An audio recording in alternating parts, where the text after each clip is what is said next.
Welcome to the Criminologist Podcast.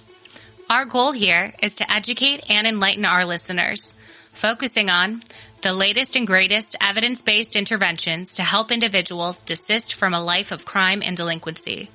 And not only those factors which drive folks into crime, we also look at the reasons why people exit a life of crime.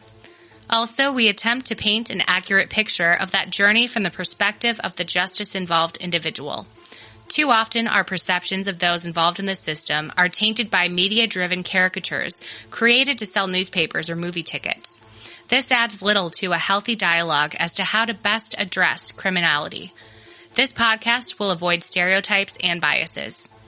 We will endeavor to accomplish the first two goals in a way that keep you, the listener, interested and even entertained. And now, the host of The Criminologist, Joseph Arvidsson. Thank you. Please be seated. Hello and welcome to episode 37 of The Criminologist Podcast. Happy to have you all with us today. Last week, I introduced you all to the concept of risk status versus risk state. Recall I noted that traditional actuarial risk tools that we use in corrections typically are done annually, and they're really focusing on a client's risk status, which is to say, are they high risk, medium risk, low risk? And then, of course, beyond that, we look at areas to target for change. But again, that's really their risk status. High, medium, low to reoffend. That's what practitioners typically focus on, at least initially. And then I introduce you to the concept of risk state, which looks at more of when is that client at imminent risk to reoffend? And again, by looking at acute variables, which change more rapidly, say in between office visits, the practitioner can get a better handle on their client's risk state, which of course plays into when they see that there's a spike in these acute factors, they should remedy that situation immediately. So for example, one thing that would affect a client's risk state would be relapse. That is an example of immediate case plan implementation. If a client relapses, if a client is evicted and loses their housing, if a client gets fired from their job, or let's say they break up with their partner, things of that nature. Again, these things will be detected on the annual risk assessment, but unless the probation officer, the supervising agent, is really practicing extreme due diligence, they may not catch that those changes rather in a timely fashion, which is what led me to introducing you all to the DRAOR assessment. Again, that stands for the Dynamic Risk Assessment for Offender Reentry, which was designed, among other things, to detect these more acute changes in a client's situation. Let's recap that for you quickly, and then what I'm going to do today is illustrate this via one of our favorite clients, Mia Wallace, will be returning very shortly. The DRAOR is broken down into three subsections. It looks at stable variables, acute variables, and protective variables. Those stable variables are the slower moving, static, historically criminogenic variables that we recognize from most traditional risk assessments. Things like peer association, attitudes towards authority, impulsivity, things of that nature. The acute variables, and I just mentioned a few of them, are those things which can spike or change more rapidly in a client's life. Things like substance abuse, employment, living situation, or even variables such as access to their victim, opportunity to crime, and even looking at their interpersonal relationships. Finally, this tool also factors in protective factors, which we know really go a long way in buffering against risk. And as far as this tool goes, are really an indication of where they're at on their desistance trajectory. Are they open and responsive to advice from individuals in a position of authority? Do they see themselves with a pro-social identity? Are they starting to really tilt the balance of cost and rewards as far as committing criminal acts versus not committing criminal acts? Things of that nature. So like I said, I want to explore this through a client. Our friend Mia Wallace will be joining us again very shortly. She will be joining us after a quick word from our newest sponsor, CriminoGuard. Hope you enjoy this spot. Tired of those pesky risk factors? Fed up with those nagging periods of reoffending? Just can't seem to keep on the straight and narrow? Then try CriminoGuard. CriminoGuard is our patented repellent against criminogenic need. CriminoGuard is effective against the risk factors of delinquent past, dysfunctional family relationships, substance misuse, lack of pro-social leisure activities, deficits around education and employment, negative peers, pro-criminal attitude, and a history of antisocial personality pattern. Simply apply CriminoGuard at the onset of delinquent behavior or when actuarial risk assessment warrants application. CriminoGuard works by attacking criminogenic need at the source while buffering against future risk. Inspired by general personality and cognitive social learning theory, CriminoGuard identifies criminogenic need at its source. Then our top secret byproducts mimic prosocial modeling to elicit the onset of prosocial behavior. Once the cost for antisocial behavior outweighs the rewards, users begin seeing reductions in criminal deeds. CriminoGuard is available in regular, mint, or jasmine scent. Find CriminoGuard at all quality vendors, shops, and strip malls. CriminoGuard is not a substitute for proven evidence-based practices. CriminoGuard may cause mild discomfort or skin rash. In case of continued maladaptive behavior, users should subject themselves to proven core correctional practices. CriminoGuard has failed to result in significant effect sizes in recidivism reduction. Buyer beware, not sold in Canada. Well, hello again, Mia. Always a pleasure to see you. Well, thank you. You're too kind, good sir.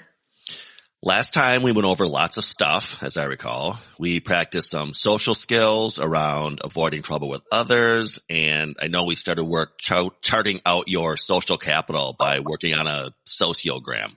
Ring a bell? Yeah, yep, I remember all of that. It was kind of actually a fun session. But hey, they're all fun, right? I love your positive attitude, Mia. So today I want to try something a little new, little bit, but not too much brand new. Recall every year we do a new risk assessment to measure our progress towards your goals, see if we've moved that needle of risk with the ultimate goal of not just accomplishing some of our agreed upon goals, but hopefully getting you off supervision early. Yep, I remember that. You asked me questions about different areas of my life, my history, what current situations, that sort of thing. Yep, exactly. The purpose of that initial assessment was to look at those various areas of your life, like your education and employment status, your relationships, any issues with drug or alcohol use, and also your thoughts and ideas when it comes to law-abiding behavior versus non-law-abiding behavior, your views towards societal norms and institutions, really the big things that we know may pose a risk for you to reoffend and or that we can look at as far as steering resources in your direction to help you succeed. Kind of like your diagnosis, really, or like when the mechanic runs a diagnostic on your car. Part of that process is to, look at areas for concern. Another part is to see what can be done prevention-wise to get more miles out of your car or to help you live a longer, healthier life if you're going to your doctor for a diagnosis. So same type of thing. What questions do you have, or how close does that come to your recollection of the assessment process? That is all how I feel like you explained it during our initial assessment. And yes, I get it's designed to help me succeed on supervision. However, you just did say you wanted to try something new. Excellent. Very astute of you, Mia. Well, that assessment that we just talked about was really designed as a long-term total package assessment and case management tool. Sorry, I said that and realized immediately how wonky that sounded. In other words, let's go back to my doctor visit analogy. Taking your routine annual doctor visits out of the picture just for a moment. When do you typically go to the doctor? Not a trick question, right? No, not a trick question. When I'm not feeling well. Correct. And because the doctor takes your temperature and checks you out when you're not feeling well, he can look at those acute symptoms and make a better treatment decision. Yes? Yeah, I guess. Yeah. Well, let me put that another way. When you see your doctor for your annual checkup, he does a diagnosis and makes recommendations based on what he sees on that particular day, correct? Right. And if he's looking at things like your diet or exercise or drinking or smoking, he makes those more long-term recommendations like exercise more, eat better, quit smoking, and drink in moderation. Sound familiar? Yep, it certainly does. Don't worry, lots of folks can relate to that prognosis.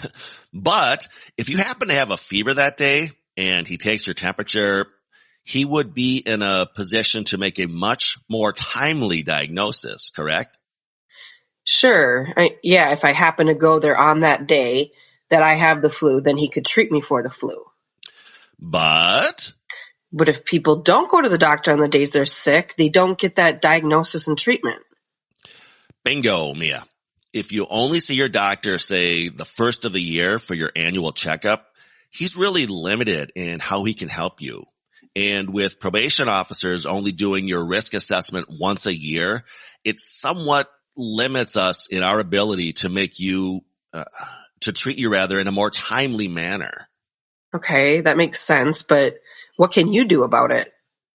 So glad you asked. Well, I have another assessment here, which was designed with a little bit of a different goal in mind. This tool was designed to look not only at those slower changing things in your life that we should focus on, but also those more acute things that can pop up a lot sooner. Say, for example, in between office visits when you come see me. So back to your doctor visit analogy, looking at a patient's weight is important, but that's a slower moving target. One that your doctor could, in most cases, monitor by a patient coming in, say, once a year. Whereas the stuff like a fever is something that needs to be caught in a more timely fashion, when that's really on the rise. So this supplemental assessment I want to try with you is designed to look for not only those slower moving things, what we call stable factors, but also those things we call acute variables. Acute variables? You had me and then you lost me. No worries. Yeah. So acute variables are those faster changing things, like how storm clouds can just pop up on a summer day and suddenly it's pouring rain. Or like a fever I might suddenly get. Precisely. Acute variables tell us when you are at more imminent risk to reoffend.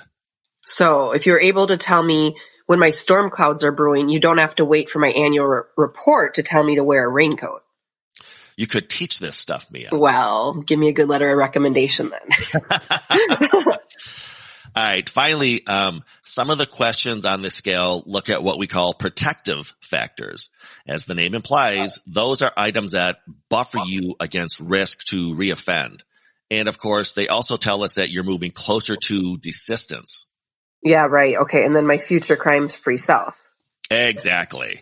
So Before we begin, I just want to let you know that as with the other assessment that I did, for the sake of accuracy, I will be contacting other people who might be able to verify some of the information you're giving me. Again, the more accurate, the better the results can serve to help you. Sure, that's no problem. Okay, so let's dive in then. As I noted, there are 3 different sections of this assessment, but what I like to do is really just have a conversation with you. And if I find I need to go back and collect more information that I maybe didn't catch, I'll just re-answer those questions at the end. That sound cool? Cool as the other side of the pillow. Awesome. Well, let's rock and roll then, shall we? Why don't we start by you telling me about some of the important people in your life? Sure. Well, we were just talking about these folks last time. I guess my mom, I always tell you how she's my best friend. Yep. And I'm making a note of that as we speak. WW, as I recall. And Who were some of the other folks we tossed into your sociogram last time? There was also my friend Robin. I've known her since forever. Who are the people in your life who think some good can come from crime? Well, I told you about Stacy last time and Ross. I think sketchy was the word we used, but yeah, they might be the type of person you're describing. You're looking for bad influences, correct? Yeah, either folks who have themselves committed crimes in the past or would accept your criminal behavior. Okay, then yeah, those two for sure. But as I recall, in addition to your mom, you said your friend Melissa was somewhat of a calming influence? Yeah, Melissa definitely, and my friend Stephanie that I used to work with. Okay, thank you, Mia. All right, next, what comes into your mind when someone tells you what to do? I guess that depends on how it is. Well, let's say somebody in authority, like your boss or the judge or a probation officer. I think it's important to follow the rules, for the most part. For the most part? Yeah, I'm not a huge fan of the cops or my prosecutor. I get the judge is just doing her job, but not a fan. Hey, I like you though, so that's got to count for something. Indeed it does, Maya. Indeed it does.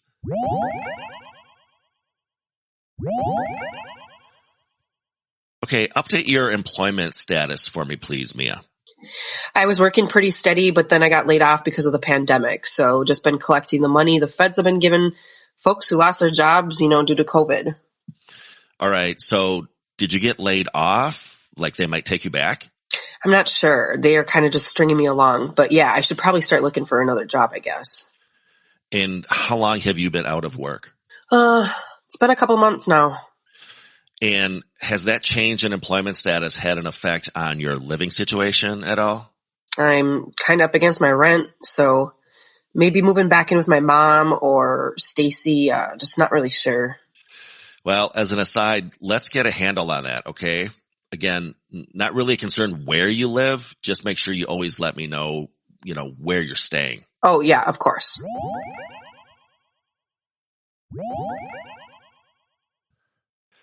Just a couple of more questions now for you, Mia. If you could only use one or two words to describe yourself to someone who doesn't know you, how would you want that person to think about you? I think they would think I'm kind and loyal. Yeah. Okay. And when you think of yourself in the moment of a crime, does that person seem familiar to you? Versus how you usually see yourself? Are you different than that person? Yeah, I guess I don't really like to think of myself during those times because I guess it wouldn't be considered kind or any positive characteristics. So I don't always feel the best about myself. It's sort of weird because it's, I feel one way about who I am. And then when I act or behave another way, it doesn't match up with who I feel I am. Okay, so there's a bit of a discrepancy there then between the person that you feel is sort of at your core self versus the person you see when you reflect back on your criminal behavior. Exactly. Okay, perfect. Well, as I said, I may reach out to some folks to see to what degree they can assist with verifying some of this information. In the meantime, let's work on employment opportunities for you. We've got resources here which you should really tap into, and I can, of course, help with that. I think we should make that a priority. Actually, that and your housing. I really want to stabilize your residency ASAP. So how does that land on you? That would be awesome. Yeah, let's definitely look at some employment stuff if you have the time.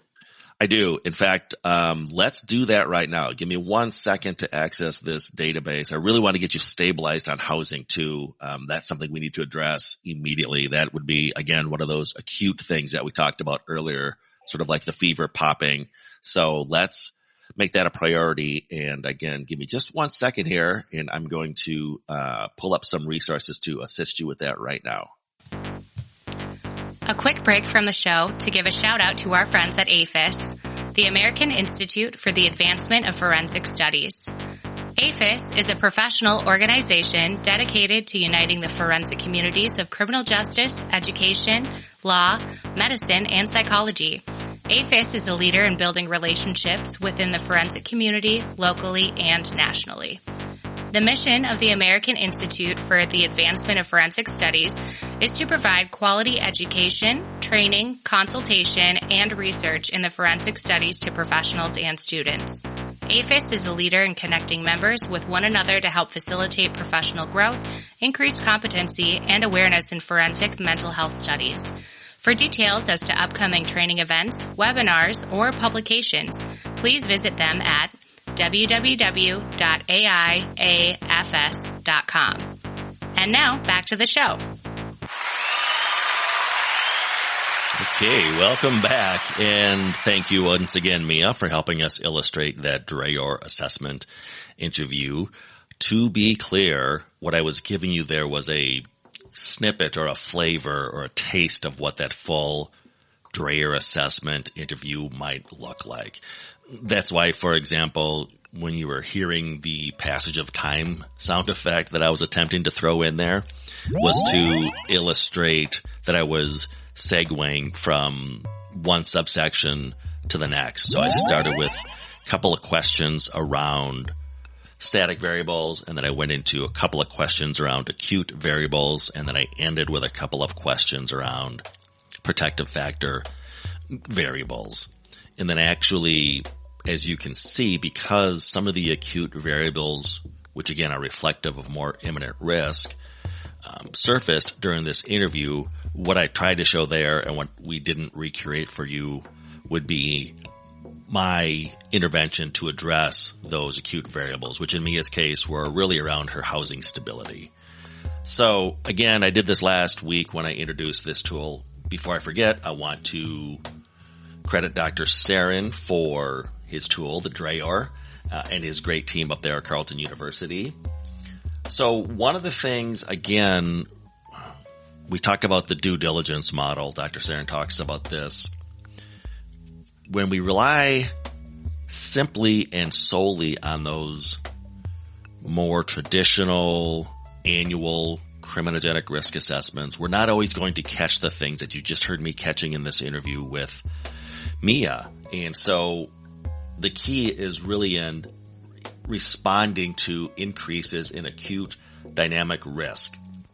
How do you do that? Well, in the session, try to link it to patterns of crime. So, for example, we know one of those acute variables was substance misuse. And if relapse has been linked to crime in the past, try to make that link. Other acute variables, we looked at employment and housing for Mia. Perhaps in previous sessions with Mia, we had conducted some functional analysis and had determined that,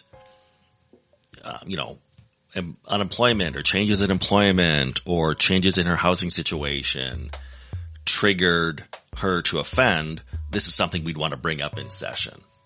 And of course, we're going to evaluate these changes in terms of our current case plan.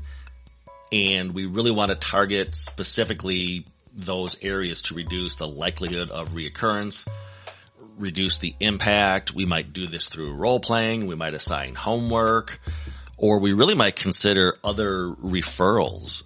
Again, whether that's chemical dependency, or as you heard me and Mia discussing, employment resources, more to the point, housing resources.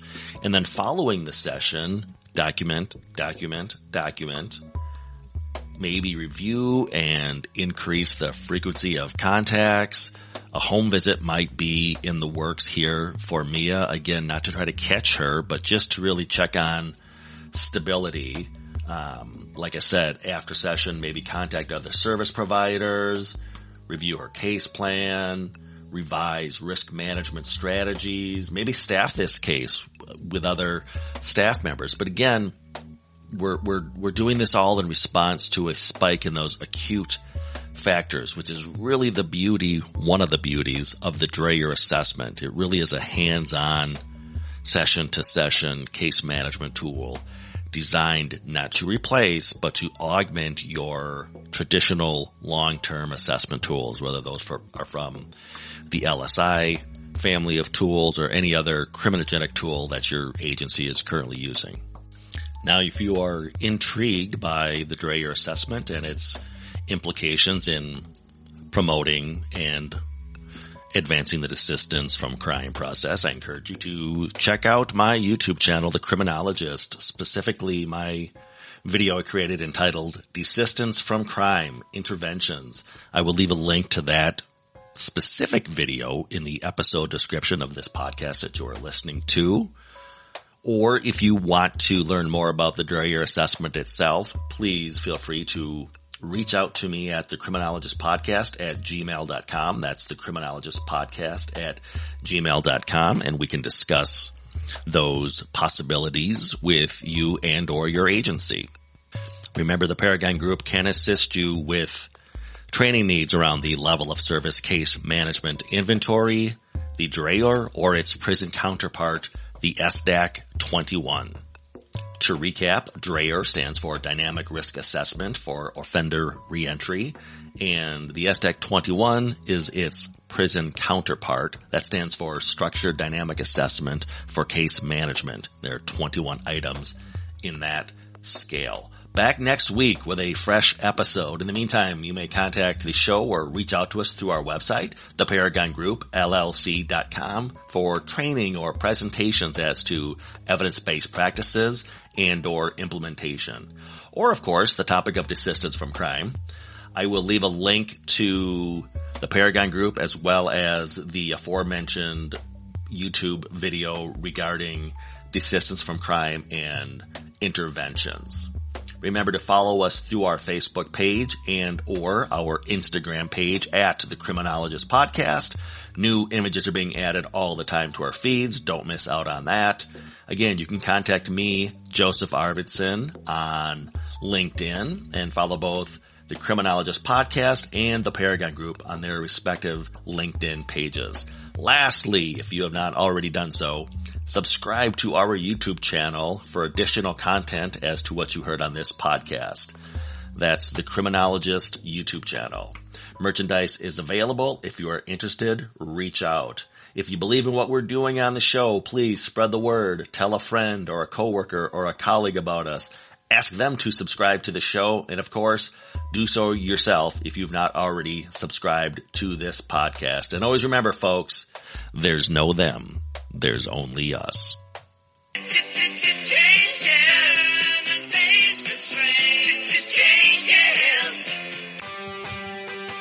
The Criminologist Podcast is a production of the Paragon Group, LLC.